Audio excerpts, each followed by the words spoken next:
Alors, juste avant de quitter la Maison-Blanche, l'administration Trump a décidé de lever les sanctions financières qui frappaient un homme d'affaires israélien, Dan Gertler. Il avait été sanctionné pour ses activités en République démocratique du Congo, où ses projets d'exploitation minière lui ont valu quelques inimitiés politiques. C'est un reportage sur place au Congo de notre correspondant Justin Kabumba avec Elisa Amouret. Après l'annonce américaine, les réactions n'ont pas tardé en République démocratique du Congo. Toutes les sanctions ont été levées contre Dan Gertler.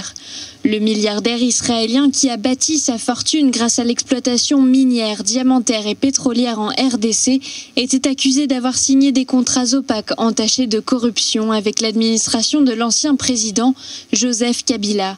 Selon Washington, l'exploitant israélien aurait fait perdre 1,36 milliard de dollars de recettes fiscales à la RDC. Il va falloir que nos dirigeants comprennent que gérer un État, gérer une nation, se fait sur base de textes légaux. Et c'est ce que nous déplorons, puisque Dan Gertler à lui seul ne pouvait pas faire tout ce qu'il a fait. Il nous a fait perdre à peu près, dans ce qu'on a lu dans les journaux, plus d'1 milliard et quelques de dollars.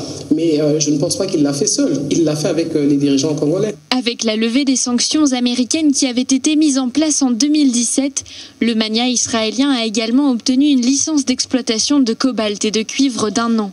Une sorte de mise à l'essai pour s'assurer de sa bonne conduite. Le 4 janvier dernier, il fonde la société privée Yabiso, qui signifie « à nous » en lingala.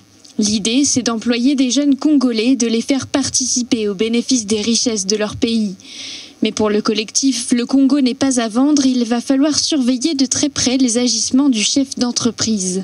Nous avons profité aussi pour inviter la justice congolaise à pouvoir ouvrir une enquête sur M. Dan ainsi que ses différentes associées, ses différentes sociétés affiliées pour que la lumière soit faite sur les activités de Dan au Congo et que le Congolais puisse voir clair sur l'opacité qui entoure plusieurs contrats signés par ce monsieur. Le nouveau projet de Dan Gertler divise la population congolaise.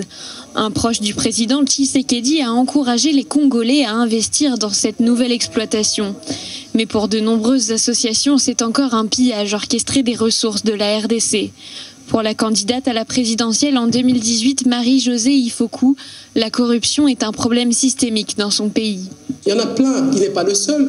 Il y en a 15, 20 qui font exactement la même chose que lui. Mon problème, c'est celui-là. C'est de dire à nos dirigeants d'apprendre à respecter nos textes légaux. Trump ne l'a pas fait tout bonnement de lui-même, il a tenu compte des textes légaux. C'est de ça que je parle. Je ne voudrais pas m'en prendre à un individu puisque le problème n'est pas celui-là. Le problème, c'est les dirigeants congolais. Ils doivent apprendre à respecter nos textes légaux. Ils doivent apprendre à travailler pour l'intérêt du peuple congolais et non pour des intérêts personnels. C'est plutôt ça mon problème. Donc Dan Gertler ou un autre, il y en a plusieurs, il n'est pas le seul. Plusieurs collectifs de citoyens se sont organisés pour exiger la transparence des agissements de Dan Gertler dans leur pays.